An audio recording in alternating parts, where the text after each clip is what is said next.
We are camping right next to an Air Force base, and it's an active like training base. So, what is it, F-35s? Yeah, good job. I'm proud of you. Yeah. So F-35s all day. Like flying right over. Are flying right over us. Their landing strip is like right that way, and I mean it's just right around the corner.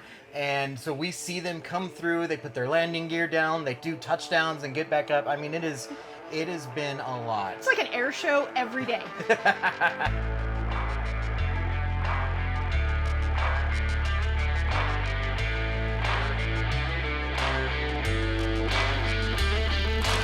Welcome to the Wandering RV Podcast, your source for our stories, our screw-ups, and our successes living the full-time RV life. I'm your host, Kara, the Wandering RV Babe, and this is my driver, Ryan. Howdy, folks. We're not in Texas yet, but, I had to get into the mood of it. But today... That's true, yeah. We are going to be talking about all the last-minute changes that we've had to make this year and how we've been doing it, plus the things you need to know if you want to become a full-timer like us. Exactly. The other thing is we had a really great fan question this week. It came through our DMs on Instagram, and it's a beefy fan question. So it's the top 10, what was it? The top 10 things that you need to buy when you first get your first camper. So like you first got your camper, you're ready to hit the road. What else do you need? That's what we're answering. And then we have a pick of the week for you that is actually really important. So stay tuned. It's going to be a great episode, but let's dive right in. But first, what are we drinking tonight? Oh, yes. We're always drinking something. Tonight we're drinking water. We're hydrating. See, here's the thing. We do love our adulty beverages. You know this about us by now, but you got to drink responsibly and you got to stay hydrated, guys, like in moderation. So that is what we're doing tonight. We are hydrating, drinking it's actually some really good spring water, so I'm very excited, but that's where we're at. Well, we're also hydrating because it's hot. Oh my gosh. We finally got to the cool part of the country like 3 weeks ago, and we've been hanging out for 3 weeks, and now we're heading back into the heat. Yeah, what was interesting was, so as soon as you cross over to the west side of the Cascade Mountains, in the northwest, part of the country, there's like an immediate 20-degree drop in temperature. It was gorgeous. It was like in the mid-70s all week long. It felt great. But there must be some sort of barrier that the Cascade Mountains provide that kind of keep that fresh ocean air from the Pacific in that area so it stays nice and cooler. Because as soon as we crossed back over earlier this weekend on our road trip, it was so hot, so quick, in the 90s. Even in Oregon, even in Utah and northern parts of the country. That was kind of an interesting concept. Yeah, so we're back in Salt Lake City, heading to Florida. Why is that? Well, so we had plans this year because we were already on the northwest part of the country. We were already on the west coast. We were just gonna go down through California. We're going to spend some time in Oregon. We were going to hit Arizona, New Mexico. All those plans got scrapped. So you guys have been amazing. You've been asking for updates on my foot and how my foot's doing. So I thought I would just share with you that update because that is why we had to scrap our plans. So kind of starting off, just recap for anybody who's joining us new. Memorial Day, I hurt my foot. I wasn't even doing anything cool. I literally walked on it wrong, and all of a sudden, I couldn't walk. So, Memorial Day, we're still in Texas at the time. We end up having to go to the ER because I literally can't put weight on my foot at all. Can't walk on it. It's swollen. It's bruised. It looks really gnarly. I don't know, guys. It's just, old age. That kind of shit happens, I guess. But, but we had all of these travel plans. So, tell them, we had so many travel plans that we either really didn't want to have to move or we really couldn't move because we had reservations and things like that for other things that we were doing in those areas. So we thought, we'll power through and hope it gets better. Yeah, so we were meeting family for July 4th in Steamboat Springs, Colorado. Then we were going up to Vancouver, British Columbia, to go to a conference. Then we were meeting family again in Port Angeles to go check out the Olympic National Park. Yeah, all that stuff. Victoria Island. And then we were going to come kind of down the West Coast through Oregon, California, and then slowly make our way back over to Texas for the holidays. Well, actually, originally after we left Texas, we were going to go over to, I think, New Mexico for a little bit before we went up into Colorado. Yeah, we were going to go to, like, White Sands and, like, go do some fun stuff over there. So the first thing we scrapped was New Mexico. We were like, okay, you hurt your foot, you need a little time to heal, so we stayed in Lubbock for just a little bit longer, so we went ahead, talked to the campground, like, hey, can we extend our stay? Yes. Can we stay in our same spot? Yes, we've got space for you, so we were able to stay there a little bit longer. So Which was nice. Yeah, it was great. Got us through, gave us time to, like, in our minds, try and give the foot time to heal. Yeah. And then we started making our way up to July 4th, and there was a lot of things we weren't able to do there, unfortunately. Yeah, I mean, we were hoping that it would be resolved by that point. The ER had kind of, at that point, just kind of diagnosed it as, officially, as a bruise. They said they thought it was probably sprained or strained, one of the two. And they said, you know, hey, stay in this orthopedic boot for a few weeks. You should be fine. If you're not, then do a follow-up appointment. And so, you know, we thought, okay, we're trucking along. We'll go ahead and keep our plans, and we just have to limit the things that we can do. And man, like, it's really sad when you hurt yourself bad enough to where you can't walk very far, much less hike or do anything like that, when you're going into, like, the premier hiking places across the country, like Colorado, Utah, like, all of those places are gorgeous places to go hiking. And we couldn't do any of that. We had to do a lot of just, like, sightseeing from the truck or very, very short hikes. And then I couldn't really do anything after that for the rest of the day. So we had to, like, really pare down our plans. Yeah, and so I usually make my plans, like, 6 months in advance. But then this hit. Yeah. And so we'd already planned everything up through going to Port Angeles. And I was like, well, and we were in Steamboat Springs in Utah, and it wasn't getting better. So I was like, okay, I'm not going to make any plans right now. We went to the doctor, did a follow-up. Yeah, we finally kind of had a chance after July 4th to, like, settle in the Provo area for a few weeks. And so we went ahead and made an appointment. Thank goodness, like, there was a specialist that was able to get me in right away, got an MRI. They let me know that I have a plantar plate tear in my left foot, so that means, like, the ball of my foot is basically jacked up. That's a good assessment. I like it. Yeah, like, I can't put weight on the ball of my foot. I can't walk on the ball of my foot right now. And so they gave me some steroid shots. They said, you know, hey, like, rest it a little bit longer. Gave me a brace that I can kind of wean myself into. And thankfully that brace is cool because you can actually wear it with a real shoe. And so I don't look like this crazy gimpy girl trying to walk around. But they said, you know, hey, stay in the boot for another couple weeks, let it rest, let it heal, and you can start to wean out of it. So that's what we did. So we continued our travels up to Vancouver and then to Port Angeles. And after, like, the couple of days in Port Angeles, I mean, still she's not able to walk. Still, like, we come off of doing even just a little bit of walking, and she's in pain and pretty much immobile for 24 hours afterwards. Yeah. The hard part too is, like, I waited that 2-week time period, tried to wean myself into this other brace, and I lasted like 20 minutes in it, and then I was like, I can't. And so we're about at the time we're about 4 weeks away from Labor Day, and I'm like, okay, Labor Day is already hard enough to get campgrounds as it is, and we still haven't figured out what we're doing, like, for the next little while. And so we sat down and we talked about it. We were like, okay, like, do we continue with our plans? Do we try to still go down through California? Do we do something more local? Like, do we go to Bend or Spokane or something like that?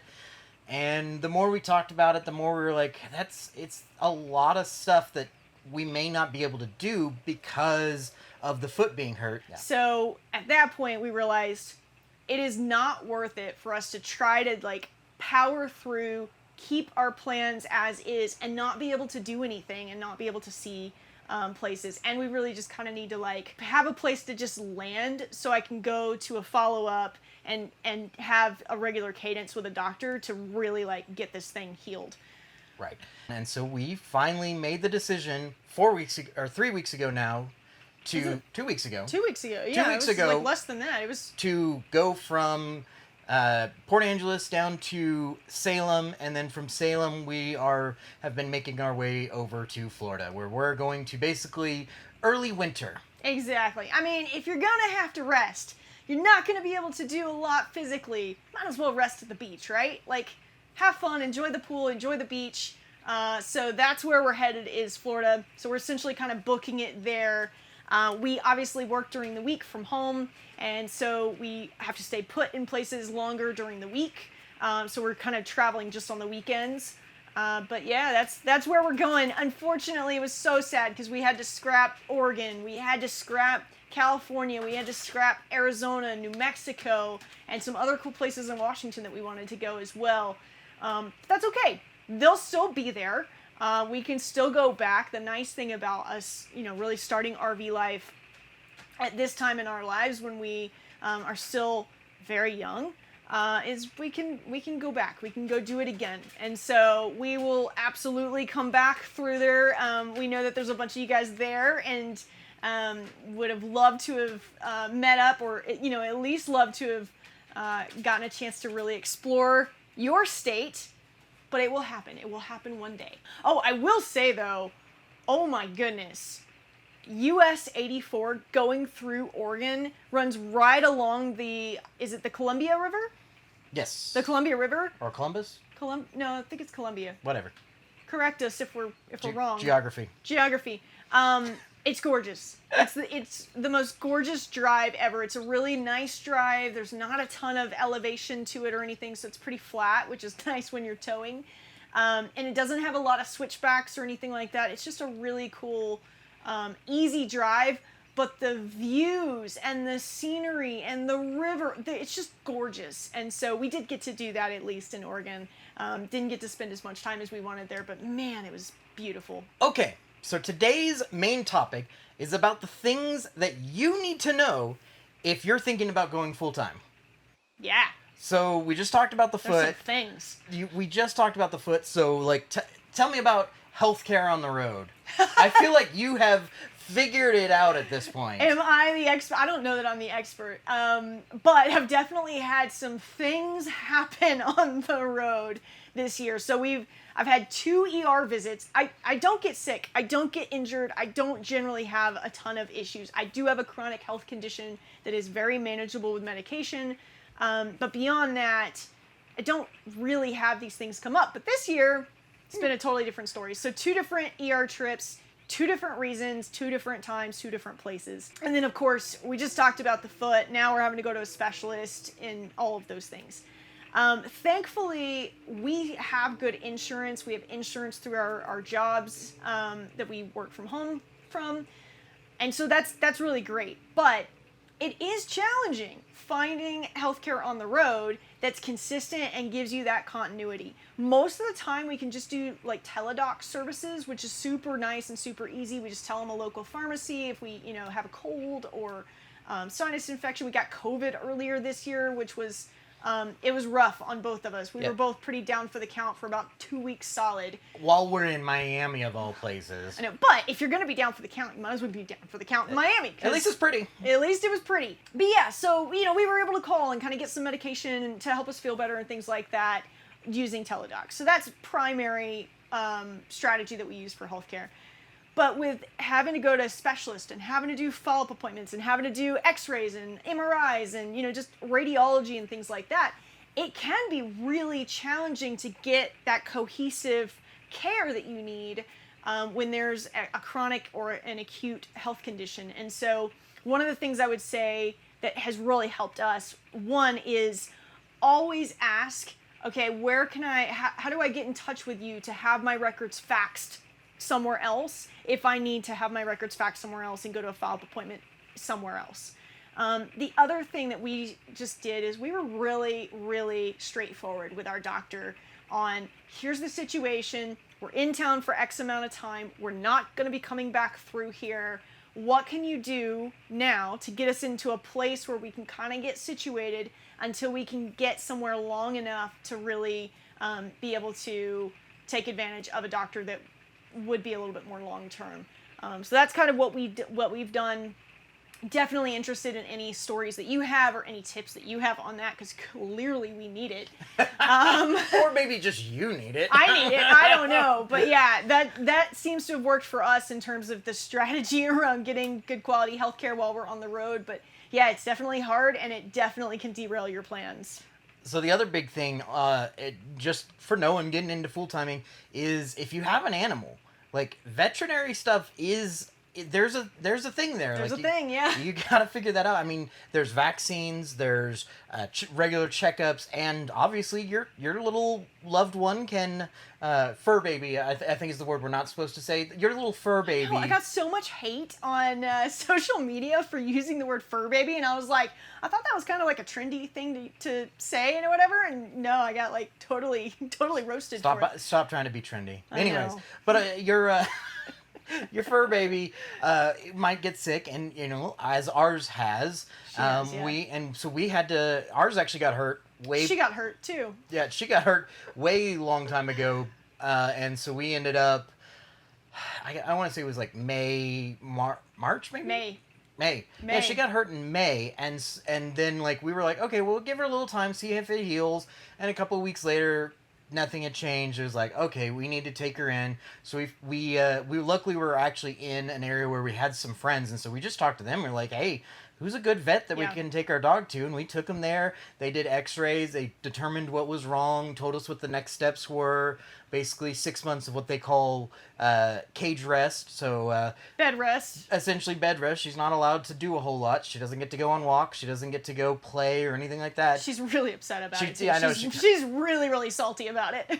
And then after 6 months, it may heal on its own, or it may require surgery, or may just become just a permanent part of her life at that point. And we're like, okay, so we've been basically monitoring her for the past several months, and we'll continue to monitor, and in a few more months we will do a follow-up, and we'll find out, and we'll just go from there. Yeah, the other thing too to keep in mind there is a lot of campgrounds do require up-to-date vaccination records, and so you do have to stay on top of it, and you do have to make sure that you're doing the vaccines that you need to do for all of the pets that you have. The other thing I would say to keep in mind, both for human healthcare and pet healthcare, is anytime you get to a new campground, just do a quick Google search. Just make sure you know where the closest ER is, where the closest just pharmacy is, where the closest emergency vet clinic is. So that way, if something happens, you know where to go and you're not left panicking in the event that there's an emergency. Yeah. The other thing, as a full-timer, insurance is actually a little bit different. Not health insurance, but RV insurance. RV insurance is different. Yeah.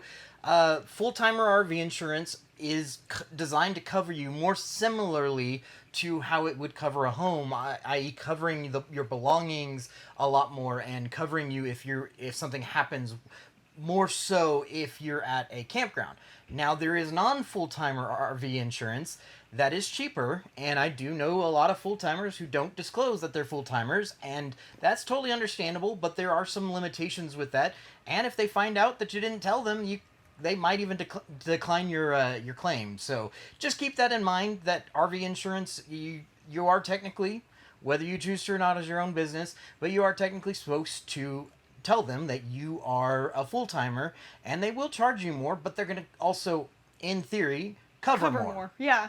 I mean, that's the thing, is like, you never want to get caught up in like an insurance fraud issue, and so being forthcoming with your insurance company is the best thing to do. And there are insurance companies that will cover you as a full-time RVer. Yeah. Next one. Mail and deliveries. Yeah, so that's a fun one. That question has come up a number of times.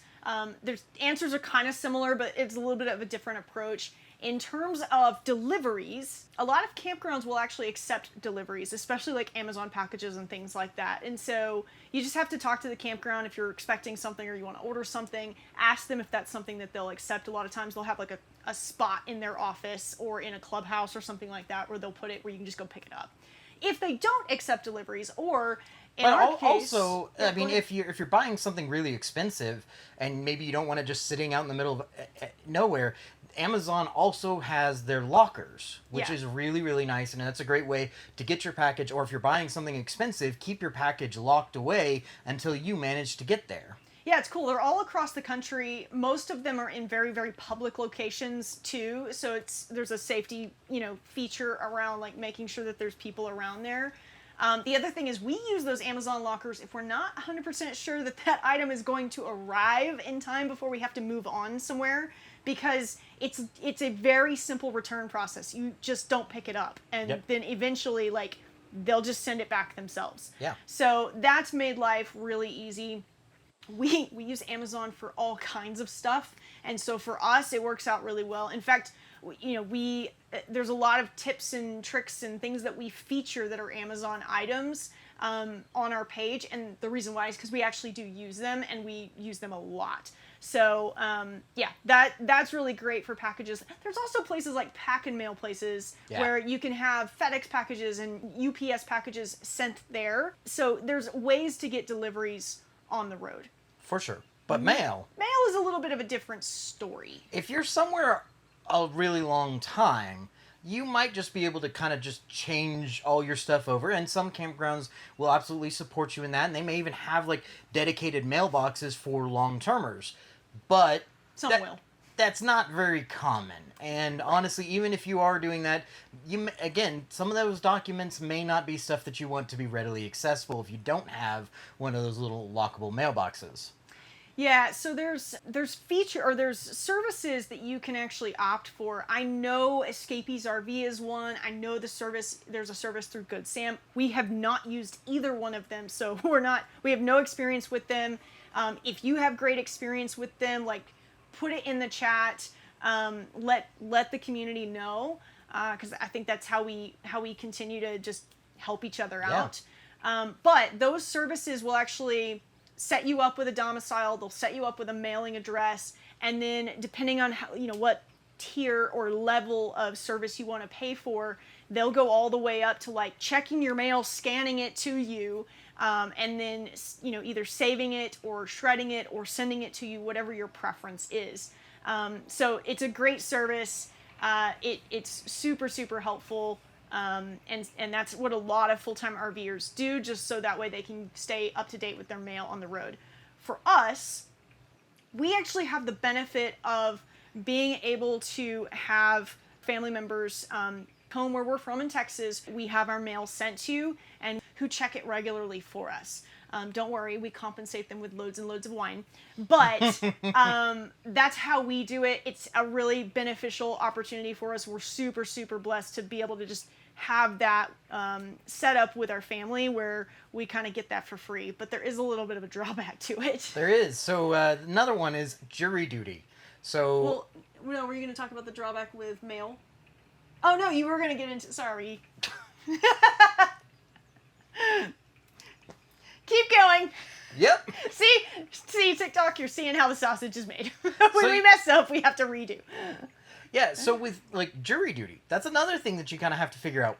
But if your mail is being sent somewhere and somebody has to check it for you and you get assigned jury duty, how are you going to know if, for example, in our case, my parents are the ones who check our mail for us, and they're on a big long trip too. They're on a big long RV trip right now as well. So jury duty is one of those things that you kind of have to figure out. She got jury duty earlier this year. I did. Luckily, it lined up. It was really easy to just fly her in and do it. No big deal. I thought about it afterwards, and I was like, once my parents go on their trip, if I were to happen to get jury duty, we'd have no way of knowing. And so I guess I'll deal with that next time I go through. Hopefully that's not something that came up. Yeah, we're living dangerously. But thankfully, where we're from, when you get the jury duty summons, it's pretty far in advance. And it's pretty easy to change the date. At least once it's easy to change the date. If you know about it, I guess. Yeah. Oh, living dangerously. We're living on the edge right now.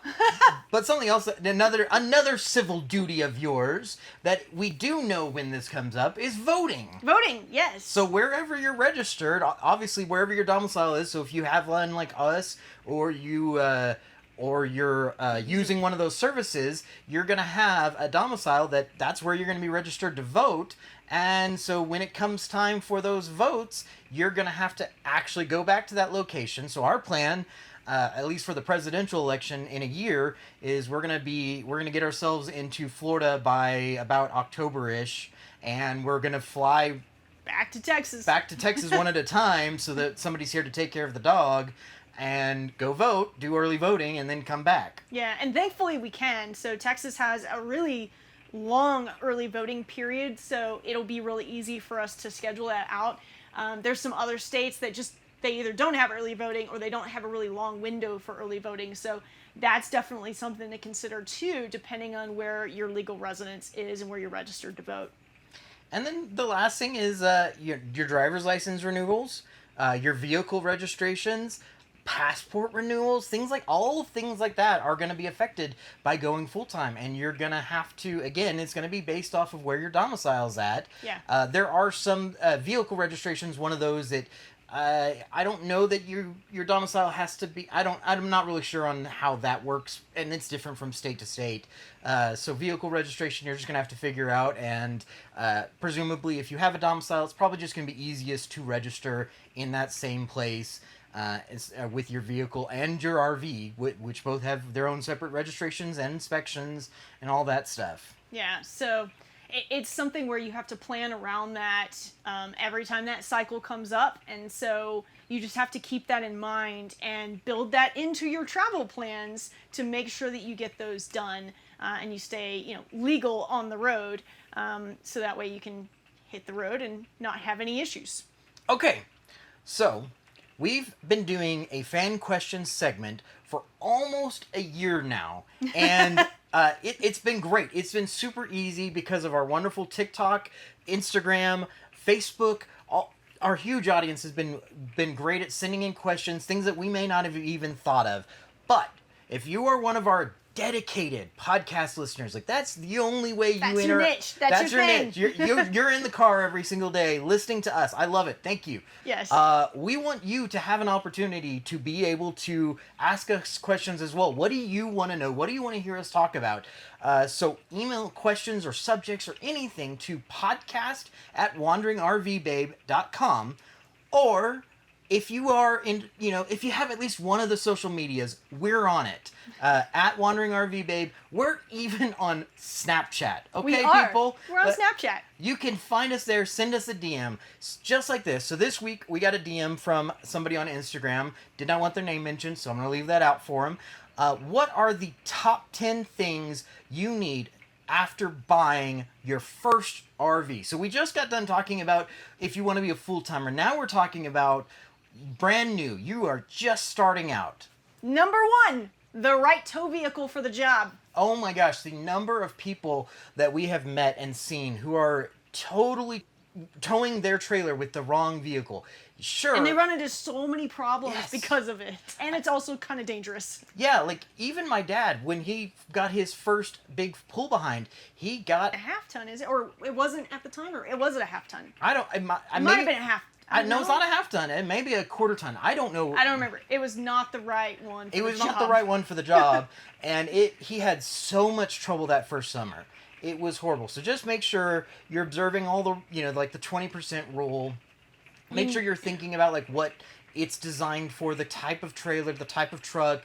Obviously, like, we've got a fifth wheel, so you kind of need something a little bit larger and heavier duty. But maybe if you've got something small and easy to pull, you might just need a light SUV. Like, there are a lot of options out there, but just make sure you got the right vehicle for the job. Yeah, I mean, that's really paying attention to your payload. It's paying attention to your tow capacity of your tow vehicle and the gross vehicle weight rating of your actual camper. Now, if you have a motorhome, it's obviously going to be a little bit different. You're not necessarily going to have to worry about having the right tow vehicle to tow it because you're driving it instead. But motorhomes don't fit in small places. They don't fit in the cities or places where you might want to go visit on your travels. And so you may want to think about having a tow vehicle behind that's a smaller vehicle that you can attach to the motorhome and there's a lot of things that go into that, and making sure that you've got the right vehicle for that.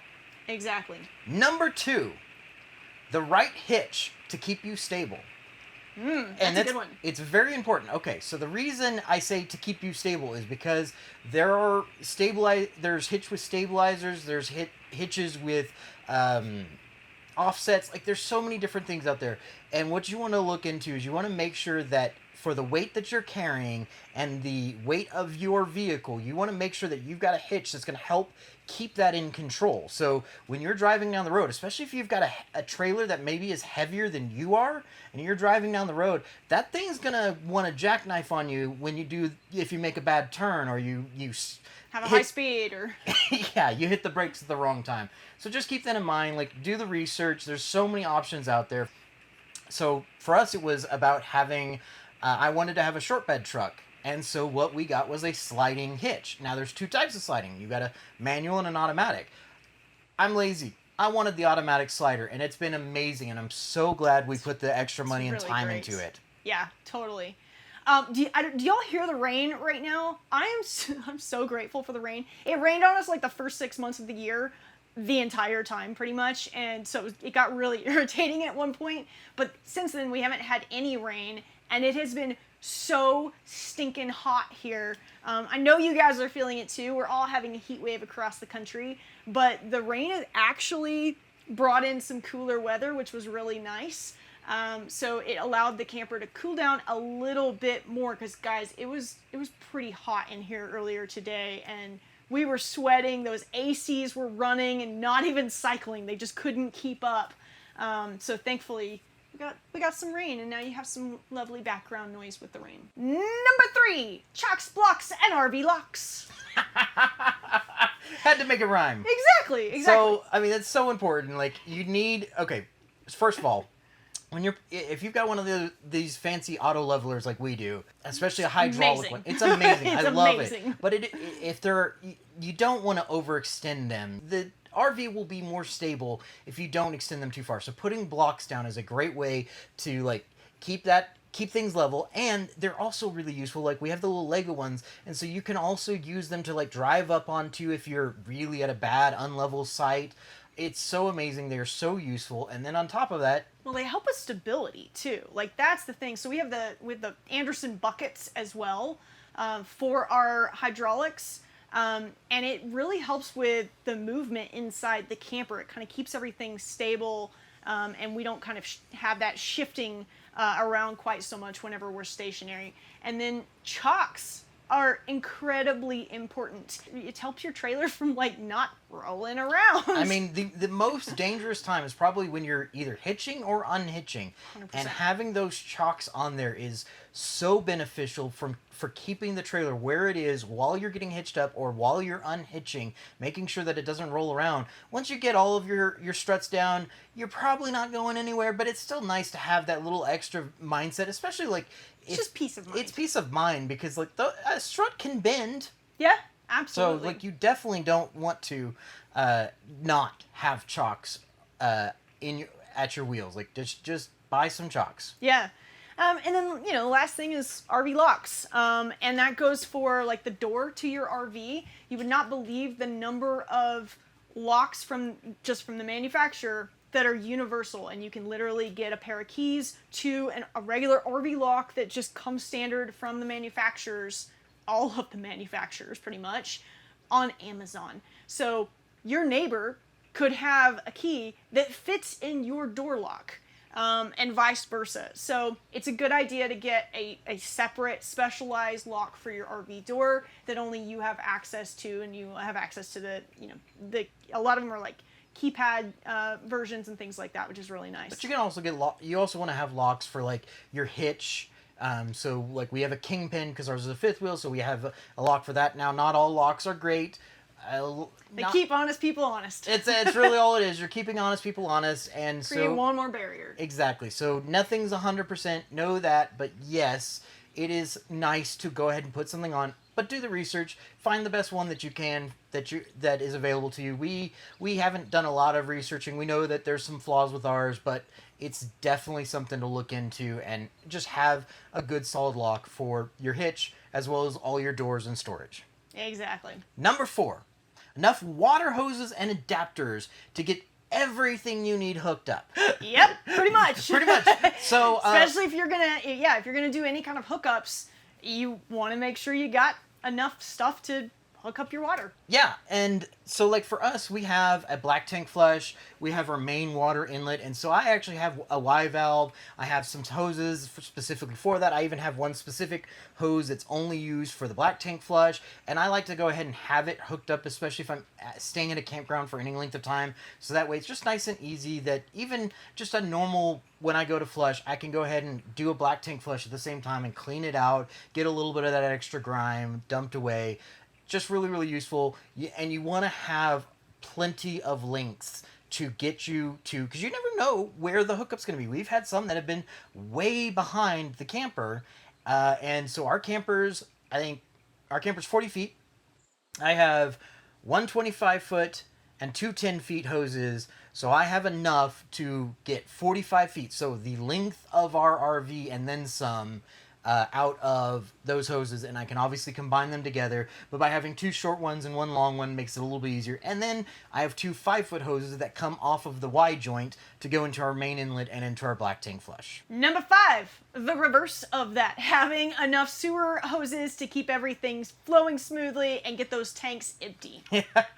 Yeah, so you want to have, again, you want to have hoses that are about the length of your trailer, because you never know where it's going to be. And spares are really important, because those suckers can break in a moment's notice, and if you don't have a spare, well, then you're kind of sunk.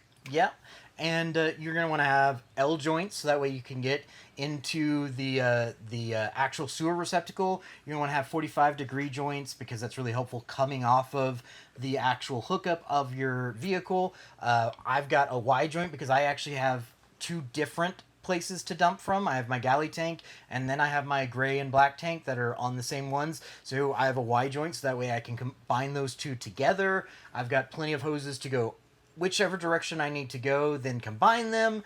And then the stinky slinky. The stinky slinky. So that way I can raise it up and make sure that there's a nice smooth flow going down into the sewer. Yeah, where he creates like a P-trap, essentially, that actually helps a lot with the smell. It makes sure that the off gases don't come back into the camper. And it also helps with the flow whenever he goes to empty out the black and the gray tank. Number 6, controversial, but even if you decide to, down the road, on your own, switch over to septic safe, start off with RV toilet paper. Yeah, that's so totally an opinion. Just our opinion, but especially when you're learning how to do RV life and you're learning how to manage those tanks, it is really, really stressful when you get a clog in the black tank. And by using RV toilet paper, it will help you to kind of get used to it, kind of get to know your rig. Every rig is different, and so it'll help you to kind of get to know your rig, and hopefully help mitigate that. And then from there, if you want to explore different types of toilet paper, as long as it is a septic safe toilet paper, then go for it. But I would say, don't give yourself that headache. Eliminate that variable. Yes, RV TP is more expensive than just regular septic safe TP, but it might be worth it to you, especially when you get through that learning curve. And here lately, we actually started using Scott. Scott's making their own RV safe toilet paper, RV and marine, and it's been working great for us. It's very nice. I think it's really soft too. Yeah, I would actually say, I don't know if toilet paper is necessarily more expensive, but it's generally not as soft. And Scott is actually really, really soft. It's really nice.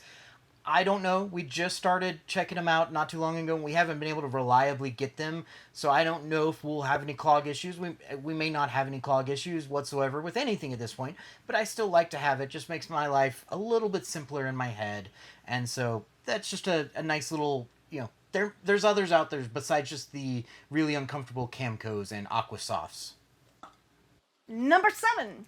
water filters. So both getting a indoor pitcher water filter for your drinking water, as well as the inline water filter that's part of your water system outside.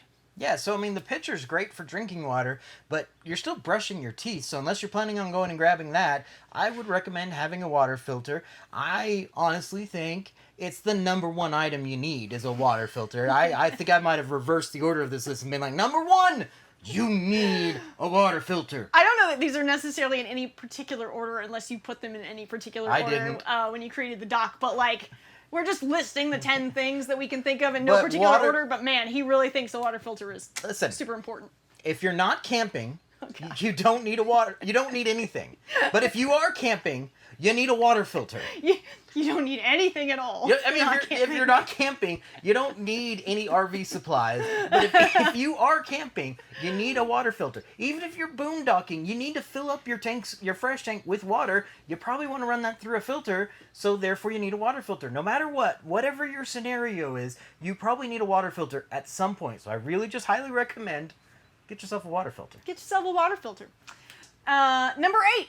A separate set of RV safe kitchen utensils and cookware and things like that.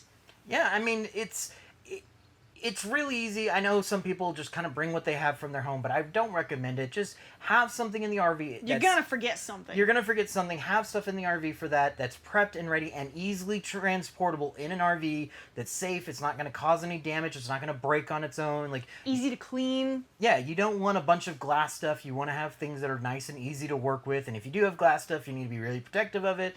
So there's just a lot that goes into it. So having a nice separate set that's really mentally designed for being in the RV, it's a good idea. Yeah. Number 9, a separate set of tools from your home equipment. Common items are a drill, torque wrench for your tires, breaker bar for your tires, socket set, screwdrivers, especially any specialty ones for your RV. So like ours, we have a ton of SQ2 screws inside the RV, and so I have a drill bit with that, and I have a bit for my screwdriver so that way I can do all of the screws in here that are SQ2s. You may have Torx, you may have stars, you may have other things, whatever you've got, make sure you've got a set for that, and maybe have multiples just in case one of your bits breaks or something. I don't even know what that means, but I do know that they're not all Phillips head or flathead screwdrivers or screws. So good job. So I know that much because I've tried, and I was like, "Oh, that does not fit, and it does not work." So number 10, last but not least, this one's a little bit of a throwaway, but a brand new set of tires, and you need that regardless of whether you have a new RV or a used RV. Yeah, I mean, depending on how old your tires are, they probably need to be replaced. If it's a brand you've never heard of, replace them. They need to be replaced. We personally, we're big fans of Goodyear Endurance. Ours came with Goodyear Endurance, so we went ahead and kept them on, but they were a little bit older, and we probably should have replaced them a little. We did have a tire blowout this year. Yeah, we may not have needed to have replaced them immediately, but probably a little bit sooner than we did. So we ended up having a blowout, and so now we've got all brand new tires on there. I like Goodyear Endurance. There are other brands. I don't know any of the other brands off the top of my head. I've just always been a big fan. So other than that, I would just mentally prepare yourself. Budget for replacing your tires as soon as you get your RV. Well, the other thing to keep in mind too is I personally would have thought, oh yeah, if I'm buying a used RV, it makes sense to replace the tires because you have no idea how those tires have been used. You can check the year on the actual tire itself, and it'll tell you how old they are. But, you just never know, and that's not something you want to mess with. But you do need to do it with a new RV as well, or at least double check and make sure that those tires are in good shape because you have no idea how long those tires have been sitting on that RV, sitting on the lot. Or sitting at the storage facility for the RV builder before they put it onto the RV, drying out and becoming old. Like, old tires is really, really dangerous. That's where you start to get some of your more serious blowouts and stuff as the older they get. The tread may be fine, but the age of the tire and its structure is not. Yeah, and you would not believe the number of manufacturers that just put the cheapest tires that they can find on an RV. So it's really not a great tire. It's not really safe to be driving down the road and taking too many trips with. So again, if it's an older tire, and or if it's a brand that you're not familiar with, like if it's not a name brand like Michelin or Goodyear or something like that, Firestone, those kind of name brand tires, swap it out for something that is name brand and that is an appropriate tire for your RV and for the weight rating of your RV. So the bonus, I guess, to this top 10 things that you need when you first buy your RV, like other than the actual RV itself, but this is just a little bit of a bonus. If you are not doing the full-time life and you have, your regular sticks and bricks home and you use your RV to go and travel and do vacations and do trips and things like that, it's going to potentially take you a little bit of time to do this, but we highly recommend that you have just things that are just going to stay in the RV that are just duplicates of things that you have in your home. So like towels, sheets, toiletries, blankets. Your makeup. I think we said this on the last podcast. It came up, but we wanted to throw it out for this top 10 list that it's really important. Have duplicates of anything that you would use on a daily basis, other than maybe your clothes, and just so that way it's already in there for you to go. Yeah, if you have to, or you want to take a spur of the moment trip, you don't want to have to be thinking about everything and essentially moving half of your into the camper and then half of it back over into your house every single time you want to take a trip. And so having all of that stuff already ready to go and dedicated to the camper is going to be really helpful when you're trying to plan your trips. Or if for some reason you live in an area like hurricane season, in the Gulf or on the coast, or tornado season, or someplace where you have to evacuate soon, it's really going to be helpful for you to already have a fully packed camper ready to go. Basically, buy more things for your RV. That's a great way to put it. Just buy stuff for your RV. Okay. We have a question from 220neo. Do the carpets and floors get dirty often? Going in, also it is be wondering how to keep clean. Yes. They get dirty all the time, all day long. The best thing that we do is we have a stick vacuum. We love our stick vacuum. Some RVs, including ours, actually came with a built-in vacuum in the actual RV system. It's fine, but it has this huge long hose and it's kind of unwieldy, so we don't really even use it. We had a stick vacuum from our house. We carried it over into the RV. We absolutely love it. I probably vacuum twice a day though. When was the last time you vacuumed? Well, no, I haven't this week. One, because we're not really in an area where it is getting super, super dirty, and two, because my foot hurts. But we use the stick vacuum. That really helps. The other thing we use is a Shark steam mop for the floors. And so it doesn't use a ton of water. It actually just uses steam to get the floors 99% bacteria free, which is great. So we do that, but we've actually heard of stick vacuums and steam mops that are combined, it's one device. Have never used one, but I've heard it's kind of cool. So yeah, the floors get dirty real easy with people traipsing in and out, especially if you're camping in a more rustic campsite, which is always really nice. You're just gonna track stuff in. So yeah, use those stick vacuums, use those steam mops. They're really helpful. Now on to our pick of the week. Pick of the week! This week I wanted to make a safety call out, and legit, I was just kind of sitting here working on the dock and I looked up and I saw our fire extinguisher. And I was like, in a business, when you have a fire extinguisher, if you're required to have a fire extinguisher, you're required by law to have that fire extinguisher inspected every single year. And so I thought to myself, there's probably a reason for that. Well, we are in a little wood box, that has propane running through it. So, it would be helpful to have a working fire extinguisher all the time. So this is just a call out to check your fire extinguisher. Get one if your RV doesn't have one. Or if you've had the same fire extinguisher for many, many years in your RV, it might be time to upgrade. It might, well, not upgrade, but get a new one. Like I don't know the longevity of fire extinguishers. Obviously, they have a reason for wanting to have it inspected once a year. So definitely check on it. Ours has a little gauge on it. You can kind of see what the level is and all that stuff. But for sure, keep an eye on it. Buy one if you don't have one. Replace one if it's really, really old. And if nothing else, just look at it and make sure that it still looks good.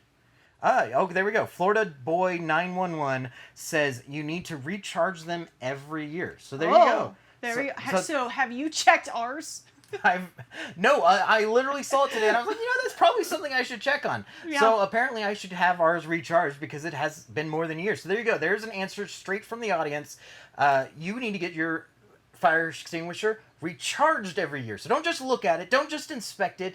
Actually recharge that thing. Go get it taken care of. So I have worked in businesses, so that's a little bit interesting. I have worked in businesses where this was something I had to worry about. And we didn't have it recharged every year. We just had an inspector would come look at it, sign, I don't know what all, he probably did some tests, signed off on it. It might have been a different kind of fire extinguisher though. Maybe so, the one in the camper is much, much smaller and more compact than the one that we had, at like the building that we were working at or whatever. So who knows? So there's their new information. You can get it recharged once a year. Straight from a 28-year firefighter, paramedic. Perfect. You are the person to know. Thank you very much. We will be... you joined at just the right time, too, to help us give that pick of the week. Somebody else says, if it's in the green, you are good. That was kind of my analysis was, like, there's a gauge on it. If it's showing full, you're fine. Yeah. Yeah, but the nice thing, though, too, and Florida Boy, correct us if we're wrong, but you can talk to your local fire department, and they will absolutely help you out in ensuring that the fire extinguisher that you have is safe and is actually in working order. That's awesome. Florida Boy says, yes, you really need a ABC fire extinguisher that covers grease, electric fires, and gas fires. Perfect. Yeah. Perfect. Definitely, you need one. Definitely check it. Recharge it if it needs it. Look at the gauges. Trust your local authorities. They will help you out with everything. But if you're in an RV, a giant wooden box with propane and electronics. Yeah. Yeah, you definitely need to take care of your fire extinguisher. So I'm assuming that you're going to do that tomorrow. That's on your to-do list to do tomorrow then, since you haven't done it yet. I might be looking a little bit more into that, yeah. Yeah. Awesome. So, hey friends, thanks for listening. Hopefully this was a great episode for you. Stay connected. We would love to interact with you. We would love for you to tell us about the topics you want us to talk about and you want us to cover. We are on all the social media platforms, TikTok, Instagram, YouTube, Snapchat, Threads, hopefully Facebook. Hopefully I didn't miss any. Feel free to drop us a DM, put a comment in one of our videos, and we will absolutely get to it. The other cool thing is our website is also in the bio of all of our social media platforms. It's beacons.ai/wanderingrvbabe. So beacons.ai/wanderingrvbabe. That's where we have links to a lot of the different products that we talk about, as well as merchandise. So we've got a trucker hat and we've got a fanny pack that are up and live and ready to go. So if you want some Wandering RV merch, that's the place to get it. For now, we'll see you next time, and thanks so much for listening. Bye, lovely people. Bye. So, Steve says, I live in Key West, and it's $500 a year with Progressive. So I'm with Progressive. Oh, nice.